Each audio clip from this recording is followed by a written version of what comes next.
ಅಂದುಕೊಂಡ ಕೆಲಸಗಳು ಎಲ್ಲವೂ ನಿರ್ವಿಘ್ನವಾಗಿ ಆಗಬೇಕು ಅನ್ನುವುದಾದರೆ ಮತ್ತು ಯಾವುದೇ ರೀತಿಯಾದಂತಹ ಸಮಸ್ಯೆಗಳು ಬರದೆ ಮನೆಯ ಕೆಲಸ ಕಾರ್ಯಗಳು ನಿರ್ವಿಘ್ನವಾಗಿ ನಡೆಯಬೇಕು.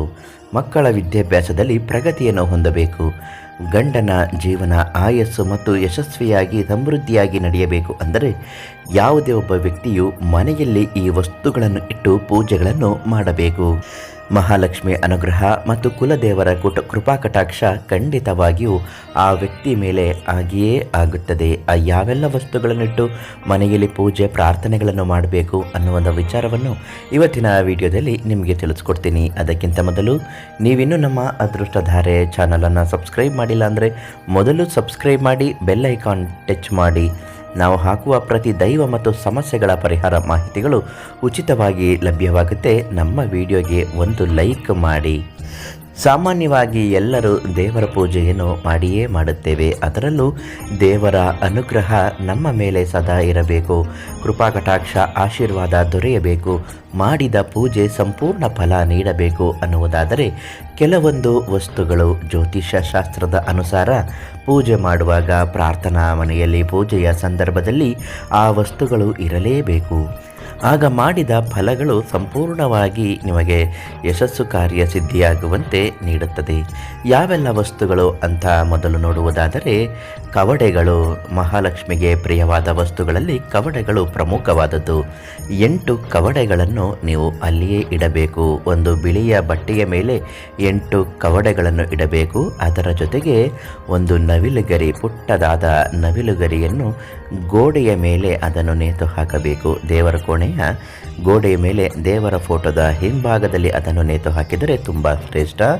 ಗೋಡೆಯ ಮೇಲೆ ನವಿಲುಗಿರಿ ಹಾಕಿದ ಪಕ್ಕದಲ್ಲಿಯೇ ಸ್ವಸ್ತಿಕ್ ಚಿಹ್ನೆಯನ್ನು ಗಂಧದಿಂದ ಬರೆದುಕೊಳ್ಳಬೇಕು. ಒಂದು ದೊಡ್ಡದಾದ ಶಂಕು ಮನೆಯಲ್ಲಿ ಇದ್ದರೆ ಬಹಳ ಶ್ರೇಷ್ಠ. ಶಂಖ ಅನ್ನುವುದು ಮಹಾಪುಣ್ಯ ಪ್ರಸಾದದ ಒಂದು ಸಂಕೇತ ಆಗಿಯೇ ಇರುತ್ತದೆ. ಒಂದು ಬಾರಿ ಶಂಖವನ್ನು ಊದಿದರೆ ಆಯಿತು. ಮನೆಯಲ್ಲಿರುವಂತಹ ನಕಾರಾತ್ಮಕ ಶಕ್ತಿಗಳು ಯಾವುದು ಮನೆಯನ್ನು ಸುಳಿಯುವುದಿಲ್ಲ.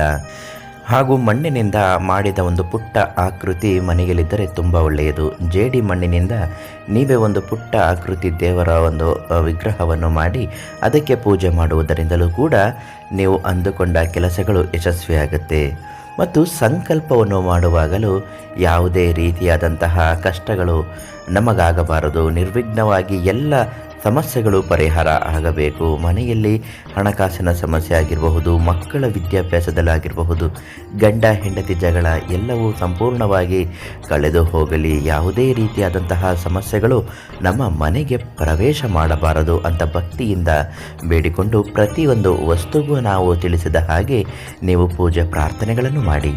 ಯಾವುದೇ ರೀತಿಯಾದಂತಹ ಅನಾನುಕೂಲವಾದಂತಹ ಅಹಿತಕರವಾದಂತಹ ಘಟನೆಗಳು ಆಗುತ್ತಿದ್ದರೂ ಅದು ಅಲ್ಲಿಯೇ ತಡೆದು ಬಿಡುತ್ತೆ. ಅಂತಹ ಶಕ್ತಿ, ದೈವ ಶಕ್ತಿ ಇರುವ ಈ ವಸ್ತುಗಳು, ದೇವತೆಗಳಿಗೆ ಸಂಬಂಧಿಸಿದ ವಸ್ತುಗಳಿಗೂ ನೀವು ಗೌರವ ಮತ್ತು ಭಕ್ತಿಯನ್ನು ತೋರಿಸಿದರೆ ಯಾವುದೇ ಒಂದು ಸಮಸ್ಯೆಗಳಿದ್ದರೂ ಶಾಶ್ವತ ಪರಿಹಾರ ಆಗುವುದಂತೂ ಶತಸಿದ್ಧ. ಹಾಗೂ ನಿಮ್ಮ ಜೀವನದ ಯಾವುದೇ ಸಮಸ್ಯೆಗಳಿಂದ ಮತ್ತು ಹೇಳಿಕೊಳ್ಳಲಾಗದ ಕಷ್ಟಗಳಿಂದ ಬಳಲುತ್ತಿದ್ದರೆ ಪ್ರಧಾನ ತಾಂತ್ರಿ ಕೀರ್ತಿ ಪ್ರಸಾದ್ ಗುರೂಜಿ ಅವರಿಗೆ ಒಂದು ಕರೆ ಮಾಡಿ ನಿಮ್ಮ ಎಲ್ಲ ಸಮಸ್ಯೆಗೂ ಶಾಶ್ವತ ಪರಿಹಾರವನ್ನು ತಿಳಿಸ್ತಾರೆ. ನಾಳೆ ಮತ್ತೊಂದು ದೈವ ಮಾಹಿತಿಯೊಂದಿಗೆ ನಿಮ್ಮನ್ನು ಭೇಟಿ ಮಾಡ್ತೀನಿ. ಧನ್ಯವಾದಗಳು.